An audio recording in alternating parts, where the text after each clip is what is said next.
So today we are reading the verse 3.10.7. We'll start with the prayers. Om Ajnanatimiraandhasya Jnananjanashalaakaya Chakshurunmilitam Yena Tasmai Shri Gurave Namah Shri Chaitanya Manobishtam Sthapitam Yena Bhutale Swayam Rupa Kadamayan Dadapi Swapadantikam Vandeyam Shri Guru Shri Bhagavatam Shri Vaishnavascha Shri Rupa Sarjatam Saranathanatam Tam Sajivam Sarvetam Sarvatam Parijana Saitam Krishna Chaitanya Devam Shri Radha Krishna Padam Sagana Lita Shri Vishakanatam Shri Hare Krishna Karuna Sindhu Dinbandhu Jagatpate Gopesha Gopika Kanta Radha Kanta Namaste Bhakta Kanchana Gaurangi Radhe Vrindavaneshwari Vishvani Sute Devi Pranamami Haripriya Vanchakalpitarodasya Jayakripa Sindhu Vayecha Patitanam Pavanebhyo Vaishnavebhyo Namo Namah Shri Krishna Chaitanya Prabhu Nityananda Shri Advaita Gadadhara Shivasadi Gaura Bhakta Vrinda Hare Krishna Krishna Krishna Hare Hare Hare Rama Rama Rama Hare Hare Namah Vishnu Padaya Krishna Krishna Hare Namaste Bhakti Vedanta Swami Namini Namaste Saraswati Devi Gauravani Pacharini Evashisha Shunyavadi Pashyatya Deshatharini. Okay, we read the verse first.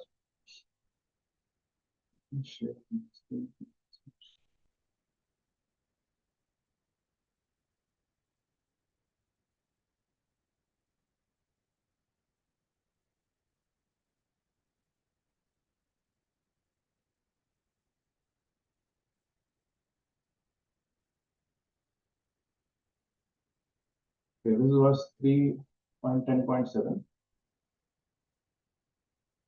Tadvilokya viyadvyapi pushkaram yad adishtitam anena lokan prayadlinan kalpitas tasmite anchit achintyat. Tadvilokya viyadvyapi pushkaram yad adishtitam anena lokan prayadlinan kalpitas smiti achintayat. Synonyms. Tadvilokya, looking into that. Vyapvyapi, extensively widespread. Pushkaram, the lotus. Yat, that which. Adhishtitam, he was situated. Anena, by this. Lokan, all the planets. Praklinan, previously merged in dissolution. Kalpita asmi, I shall create. Iti, thus. Achintayat, he thought. Translation and purport by His Divine Grace, Sri Bhaktivedanta Swami Prabhupada, Srila Prabhupada. Translation. Thereafter, he saw that the lotus on which he was situated was spread throughout the universe, and he contemplated how to create all the planets which were previously merged in that very same lotus. Purport. The seeds of all the planets in the universe were impregnated in the lotus on which Brahma was situated. All the planets were already generated by the Lord, and all the living entities were also born in Brahma. The material world and the living entities were all already generated in seedling form by the Supreme Personality of Godhead, and Brahma was to disseminate the same seedlings all over the universe. Real creation is therefore called Sarga, and later on the manifestation by Brahma is called Visarga.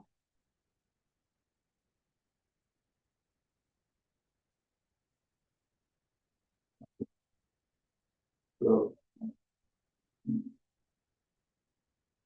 based on whatever I've heard and read, I would try and speak and share my thoughts. If there are any mistakes, those are all mine. If there is anything comes good, it is for my good mind.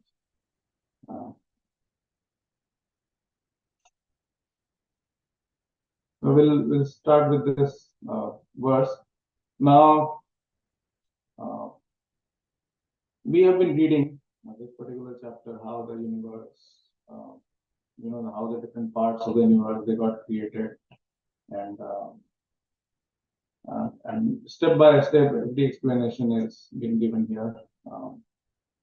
So this is in response to the question that was asked, and this is the response. So everything is coming step by step, and here being said, right, that Lord Brahma, he is seeing that the lotus, Lord Brahma, he saw that the lotus on which he was situated was spread throughout the universe. And he contemplated how to create all the planets which were previously merged in that same very lotus. So Lord Brahma is now seeing that the lotus on which he is, it was spread throughout the universe. Now he is wondering how to create all the planets which were all merged in the same very lotus. So this is where he has all the knowledge, but it's all hidden. It's all hidden knowledge. It's all inside him. Now he has to. That is where he is called the creator of the universe. So he has this responsibility. Seeds of all the planets in the universe from the Bhagavatam were impregnated in the lotus on which Brahma was situated. All the planets were already generated by the Lords, and all the living entities were also born in Brahma. So this is interesting detail. So it's like structure and then details. So the structure is already created by the Lord. Just like when somebody is creating a house, what they do is they set a foundation, they create a outer structure. So that defines the boundary. This is how everything is going to be. And then details are put in by other people. And even more details when people actually start going living in. But then we all have seen how the way structure, foundation works, and then the way details go in. Once the foundation and the structure, basic structure is in place, then we can do a lot of things. But then all within that confined structure. We all know we have some, even at our level, we have little freedom. We think we are very free. We can do whatever we want. But we are all tied to that one single pivot. And we are all, our freedom is revolving around that pivot. Similarly, the structure is given to Lord Brahma.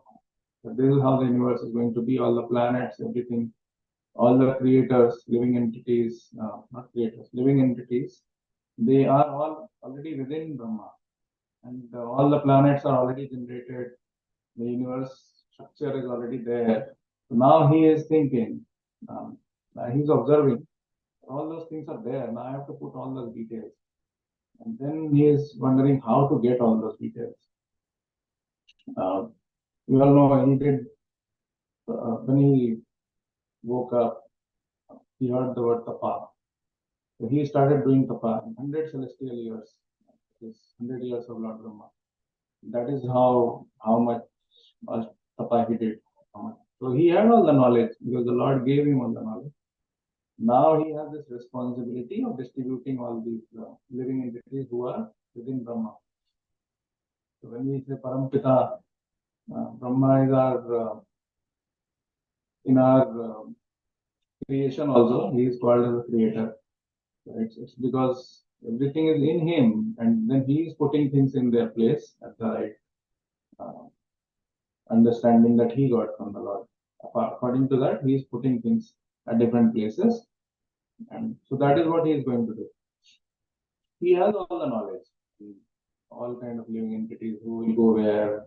He got all of that from the Lord, but work still has to be done by him.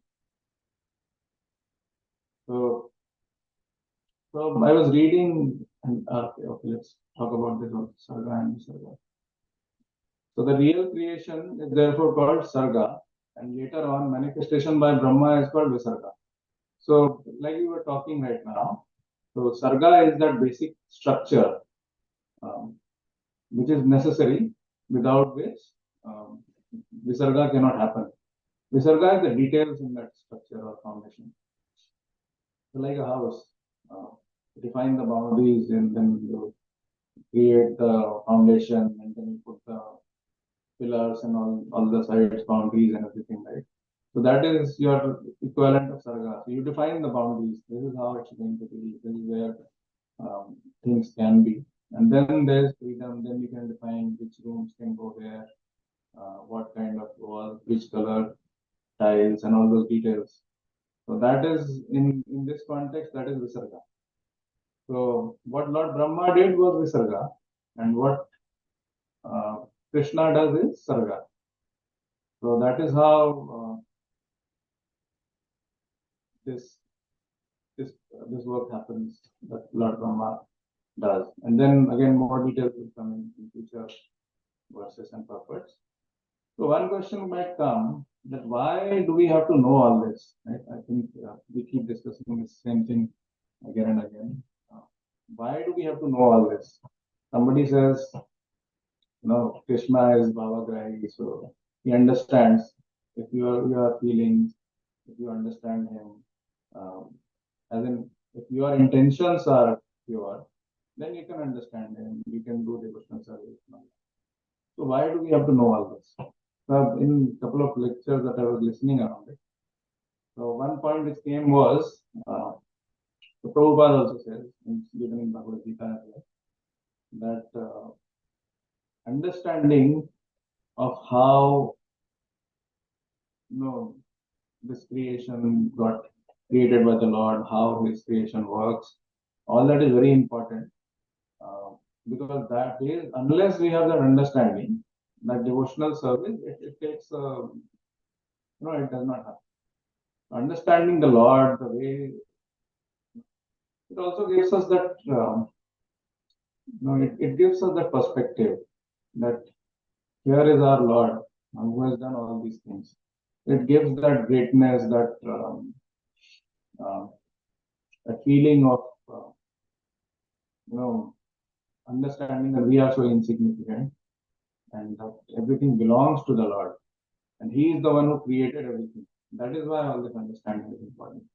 If we don't have this understanding, then we take everything for granted. Okay, here are the trees, here is everything else. I get my food like this. Everything is here for our enjoyment. And that is how we operate most of the times. And when we listen to some classes, some lecture, then we understand. And after some time, we again forget. When you go into that, you go into day-to-day activities, purpose is to try and remember the Lord as much as possible. Try and remember that we are very insignificant. Our situation was when we were born, our time on this earth was defined, at least in this lifetime. So it's already written that it is going to happen in a particular way, in a particular time. All that is already defined. So unless we understand all that how Lord operates, how His creation is, and how things came into existence, we will not be able to take devotional service intensely and seriously.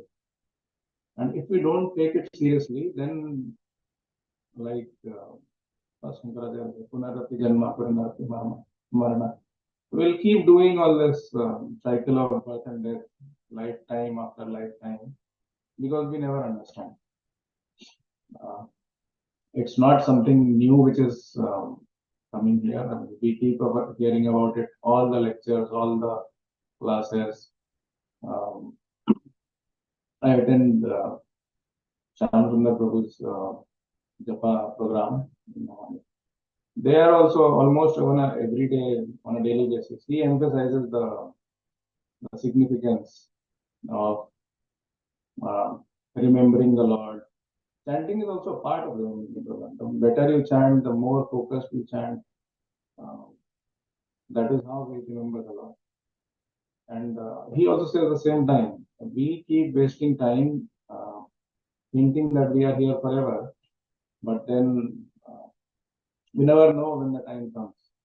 And when it comes, everything will go. So understanding that all that we have is very temporary, and we have only a limited time. I think we all read in Bhagavad Gita and how much time we spend sleeping, how much time we did not know about all this. What is the overall timeline that we have? Assuming 100 years, that is also a stretch, outer limit, I would say, looking at the way things are. So how much time is left for devotional service, and how much time we are spending in devotional service or doing some kind of devotional service? I don't know what we are doing is even intense devotional service. It's not. So, um, so I think seriousness and intensity is very important. Um, and so again, coming back to where we started this topic, so all this understanding of how Lord Brahma created all this sarga, this visarga, all that is important to enable us. When we talk of the five pillars, one of them is Bhagavatam, and then we have chanting and reading and everything else. Now, so why is Bhagavatam important? Because Bhagavatam, Bhagavad Gita, all the scriptures, they give us this knowledge of understanding what the Lord is, how He operates, how He created everything, the magnanimity of everything that is around us. Now that is why Bhagavatam is kept so high there, because it talks about the Lord.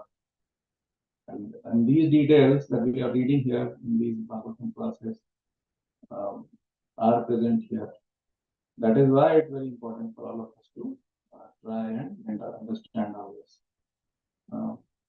Somebody might also say, it comes to us also in our mind, you will get questions. Even if we read, does it mean that we will get devotional service? The answer is no, but it's a start. But at the end of the day, it's all part of the overall process. Understanding opens our mind, knowledge opens our mind. It gives us perspective on where we stand, who we are, and what we should be doing.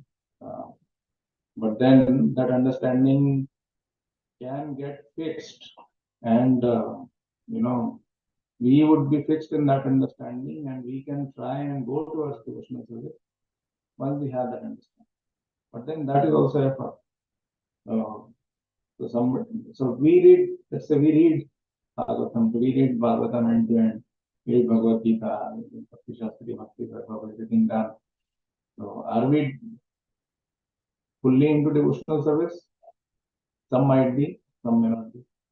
So it's not directly correlated to just reading, but reading is important because it gives you that base.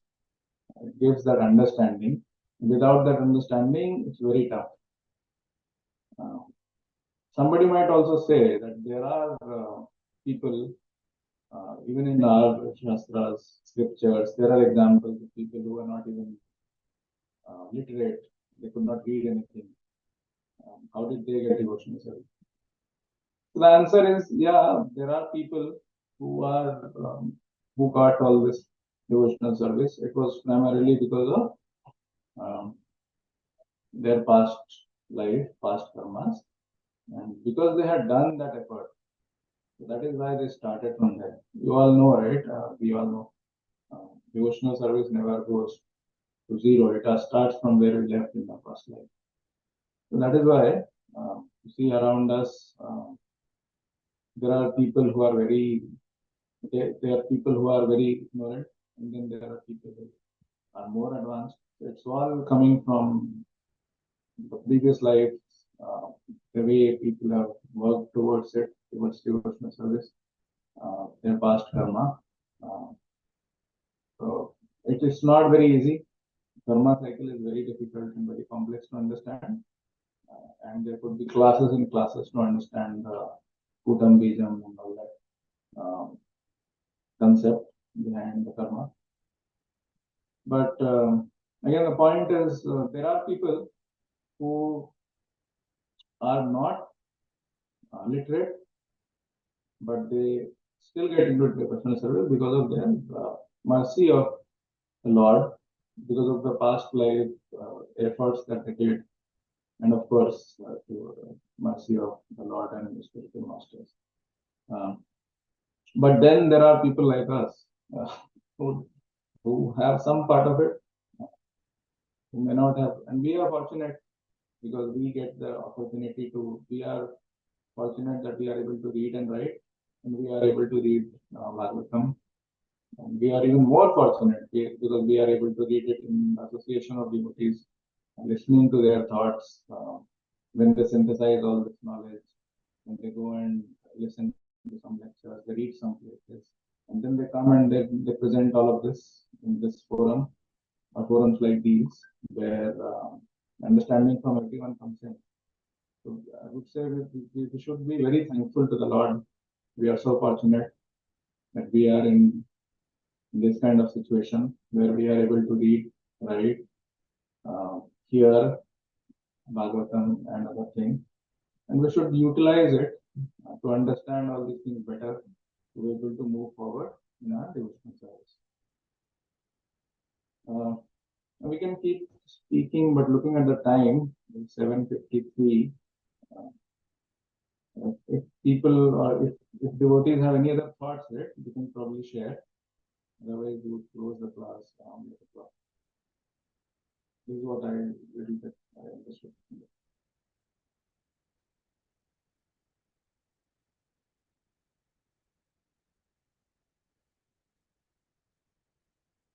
Any other thoughts anyone has, we can probably discuss for a couple of minutes before we close the class. Thank you.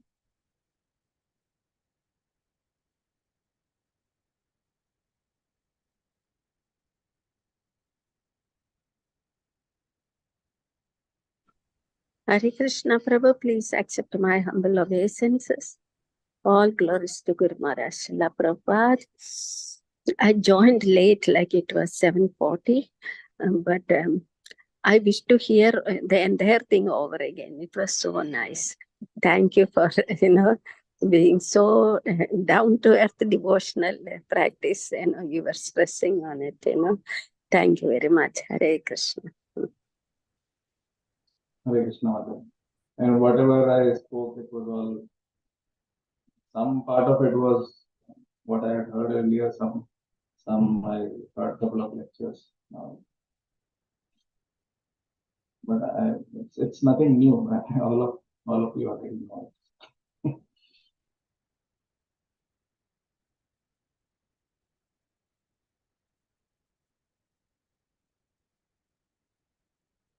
Okay. Lakshmikant Prabhu, if there are no other comments or anything, we probably close the class. Okay, Prabhu. Yeah. Hare Krishna. One second.